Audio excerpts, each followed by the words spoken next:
You ask Tiger to solve. This deals with linear equations with one unknown. The final result is x equals 7.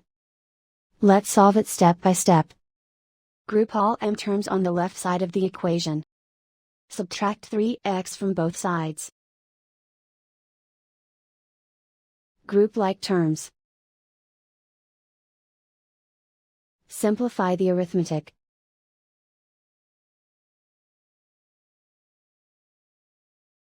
Group all constants on the right side of the equation. Add 42 to both sides. Simplify the arithmetic.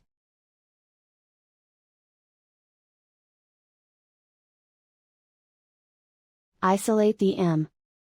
Divide both sides by 6. Simplify the fraction. Find the greatest common factor of the numerator and denominator. Factor out and cancel the greatest common factor.